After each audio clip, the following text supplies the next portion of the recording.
দুটি বাসের রেষারেষির জেরে দুর্ঘটনা। এই ঘটনায় বড়সড় ক্ষতিগ্রস্ত একটি স্করপিও গাড়ি। আহত হয়েছেন স্করপিও এবং বাসে থাকা প্রায় 8 থেকে 10 জন যাত্রী। তাদেরকে আরামবাগ মেডিকেল কলেজ ও হাসপাতালে ভর্তি করা হয়েছে। সোমবার ঘটনাটি ঘটেছে আরামবাগের চাঁদুর ইটবাজার ঢাল এলাকায়। জানা গেছে, দুটি যাত্রীবাহী বাস রেষারেষি করতে করতে বর্ধমানের দিক থেকে আরামবাগে যাচ্ছিল। তখনই একটি বাস নিয়ন্ত্রণ হারিয়ে রাস্তার ধারে দাঁড়িয়ে থাকা স্করপিও গাড়ি ও একটি বাইককে ধাক্কা মারে। এই ঘটনায় গাড়িতে থাকা যাত্রীরা গুরুতর জখম হন। বাসে থাকা যাত্রীরাও আহত হয়েছেন। ক্ষতিগ্রস্ত হয়েছে স্করপিও গাড়িটিও। ওই সময় রাস্তা সংস্কারের কাজ চলতে থাকায় এই দুর্ঘটনা বলে স্থানীয়দের দাবি। তাদের বক্তব্য, রাস্তায় ব্যারিকেড দেওয়া থাকলে হয়তো দুর্ঘটনা এড়ানো যেত। এখন শুনুন এ বিষয়ে কে কি জানা।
আমি তো আমার ট্রেনটা দাঁড়ানো অবস্থায় জাম দিয়ে কাটা ছিল, ছিল থাকতো না, তো বাসের সব পেছনে বেজে মারতো, মানে দুটো বাস মাঝে আমাদের গাড়ি। ওটা ছিল বলতে আমি মাঠে ছিলাম, মাঠ থেকে এসে দেখলুম একটা বাস ওই টাটা সুমোকে মেরেছে, টাটা সুমো আবার আরেকটা বাসকে স্করপিওকে মেরেছে। হ্যাঁ, মেরে এসে ওরও সামনেটা ভাঙা, এরও পিছনটা ভাঙা। আর স্কুলের কিছু ছেলে ছিল, তাদেরকে হাতে এরকম চোট হয়েছে। অন্য একটা গাড়ি করে ফায়ার ব্রিগেড আসার আগে অন্য একটা গাড়িতে তাদেরকে আরামবাগ মেডিকেল কলেজে নিয়ে যাওয়া। বাসের কারোর ক্ষয়ক্ষতি হয়েছে নাকি? না, বাসের সেরকম 3 জন হয়েছে। আমি তো অনেক পরে এলুম, বাসের 3 জনের একটু একটা বাস আরামবাগে ঢুকছিল, আরেকটা বাস দুটোই আরামবাগ ঢুকছিল, আর সাইডে ছিল স্করপিওটা, মাঝখানে স্করপিওটা পড়ে আর স্করপিওটা বর্ধমান যাচ্ছিল। তাহলে ঘটনাটা কিভাবে ঘটলো? তিনটে এই রাস্তায় কাজ হচ্ছিল, তো রাস্তায় বলছি দাদা, রাস্তায় যে গর্তগুলোর কাজ হচ্ছে, কোনো ব্যারিকেড দেওয়া ছিল? সেই জন্য কি দুর্ঘটনা ঘটলো? সেই জন্য হতে পারে। এটা কোন জায়গা? এটা বাদলপুর, ইটবাজার, চাঁদুর ইটবাজার। আপনার নাম কি? আমার নাম রাজু। ঘটনাস্থলে পুলিশ এসছে, ফায়ার ব্রিগেড এসছে? 1 ঘন্টা পর এসেছে ফায়ার ব্রিগেড। ওখানে দাঁড়িয়েছিলাম বাসে চাপবো বলে, আরামবাগ যাবো বলে। তারপরে বাউরা গাড়িতে এসে দাঁড়ালো। তারপরে কিছু কেমন স্টুডেন্ট ওতে চাপলো আমাদের গ্রাম থেকে, চেপে তারপরে গাড়িটা যেই ছাড়ছে, এটা ওভারটেক করে এই গাড়িটা এসে পেছনে এসে ধাক্কা মেরে ওই অ্যাম্বাসেডারটাকে ধাক্কা মেরে দিল। আপনার চোখের সামনে দেখতে পেলেন এই দুর্গানন্দিনী গাড়িটা?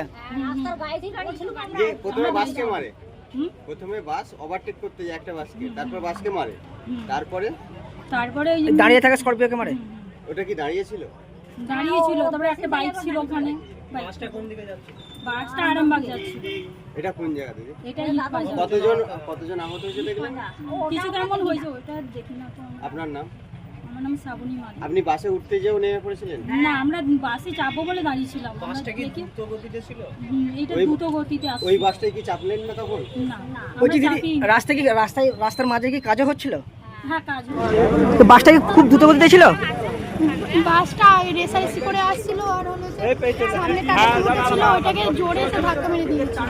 আর বাসে যারা ছিল সবারই লেগেছে, আর টাটা সুমো মেয়েটা অজ্ঞান হয়ে গেছে।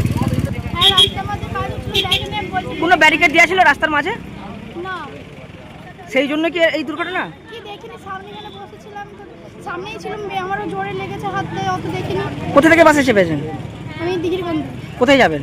আমি আরামবাগ যাবো। কোথায় চলে গেছে আপনার? আমার হাতে কি নাম দিদি? কোয়েল ঘোষ। এখন কি হসপিটালে নিয়ে যাচ্ছে? রাস্তাকে 1 লক্ষ টাকা মেরেছে। হ্যাঁ, এই দুর্গানন্দিনী বাসটা 1 লক্ষ টাকা মেরেছে। তার পিছনে আগে কর্সটা টাকা। ও সবার আগে কে ছিল? স্করপিও ছিল। স্করপিও প্রথমে বাসকে মেরে স্করপিও। স্কুলের ছাত্রগুলো ছিল এখানে উঠতে, ওই বাসটা দাঁড়িয়েছে, ওই বাস এই গাড়িটা তো আগে দাঁড়িয়েছিল, এই ওকে মেরেছে, ও আবার ওকে। কতজন আহত হয়েছে অনুমানিক? তো আনুমানিক 8-10 জন হয়েছে। এই রাস্তার কাজ করার ফলে আরো হচ্ছে, এখানে কোনো ব্যারিকেড নেই, না ট্রাফিক পুলিশ, না ব্যারিকেড, কোনো কিচ্ছু নেই। আপনার নাম দাদা? ইনতাজ। এটা এটা হচ্ছে ইটপাড়ার ঢাল, চাঁদুর ইটপাড়ার ঢাল। আমরা তো অনেক পিছনে দাঁড়িয়েছিলাম, আসতেছিলাম পিছন থেকে, এটা আমাদের কোম্পানি গাড়ি, এরা পিছনে দাঁড়িয়েছিল, ওই সাদা বাসটা আসে পিছনে ধাক্কা মেরে দিয়েছিল এটাকে, এটুকুই। পিছনে ধাক্কা মেরেছে আপনাদের? পিছনে ধাক্কা মেরে দিয়েছিল। আপনাদের গাড়ি কি দাঁড়িয়েছিল? গাড়ি দাঁড়িয়েছিল কিন্তু আমি এই গাড়ি ছিলাম না, আমরা অন্য গাড়িতে ছিলাম। আগে তা শুনলাম যে গাড়ি দাঁড়িয়েছিল, পিছন থেকে সাদা বাসে এসে লেগে দিয়েছি। এরা লোকাল লোক ছিল, এরা ভালো জানতে পারবে। কিছু আপনাদের কারোর কিছু ক্ষয়ক্ষতি হয়েছে? একটু ব্যথা লেগেছে, হাতে ব্যথা লেগেছে, মাথায় চোট লেগেছে, একটু লেগেছে। গাড়ির ক্ষতি হয়েছে? গাড়িতে পিছনটাতে ভেঙে গেছে। কি কোম্পানির গাড়ি এটা আপনাদের? এটা আমাদের এমএন বায়োটা কোম্পানি, এটা প্রোগ্রামে যাচ্ছিলাম আমরা। আপনার নাম দাদা? আমি তো নিচ্ছিলাম। তারপরে গাড়িটা এলো, আমরা মা মেয়ে চাপবো বলে করলাম। আমার মেয়ে বললো না, এই গাড়িতে চাপবো না, দুর্গানন্দীতে চাপবো বলে আমি এইদিকে তাকিয়ে আছি। তারপরে গাড়িটা প্রথমে না টেনে দিত, তাহলে আমাকে মনে হয় ধাক্কা দিত। তখন টেনে দিতেই তারপর দেখছি গাড়িটা এসে ওই গাড়িটাকে মানে বাইকটাকে মেরেছে, ওই একটা গাড়ি ছিল তাকে মেরেছে, মেরে আমার ওই বাওড়া গাড়িটাকে মেরেছে। তারপরে আমার তো কেমন হয়ে গেছি, আর ওইদিকে তাকিয়েও দেখিনি, আমার পালিয়ে এসেছে। ও তো আমরা দেখি না। সোনার ছোঁয়ায় বদলে যাক আপনার বিশেষ মুহূর্ত। বিয়ে, অন্নপ্রাশন, জন্মদিন কিংবা যে কোনো উৎসব ও উপহারে আপনার সাজকে আরও রাজকীয় করতে নিয়ে আসুন সেরা গয়নার সম্ভার। আধুনিক স্বর্ণালঙ্কারের নতুন ঠিকানা নিউ তাজ জুয়েলারি। ঠিকানা হেলান বাজার, খানাকুল, হুগলি। যোগাযোগ 8981030355 9330537004। নিউ তাজ জুয়েলারি, যেখানে বিশ্বাসের সঙ্গে মেলে সৌন্দর্যের ছোঁয়া।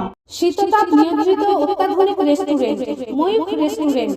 এখানে পাবেন চাইনিজ, পোলাও, বিরিয়ানি, তন্দুরি সহ সমস্ত রকম খাবার। এছাড়াও কাস্টমারদের সুবিধার্থে হোম ডেলিভারির বিশেষ ব্যবস্থা রয়েছে। পাশাপাশি যে কোনো অনুষ্ঠানের জন্য ভাড়া দেওয়া হয়। আমাদের ঠিকানা খানাকুল, হেলান সংলগ্ন তিলক চক। Phone number 8617492616 9732162360। সেরা খাবারের স্বাদ পেতে আজই আসুন ময়ূখ রেস্টুরেন্টে।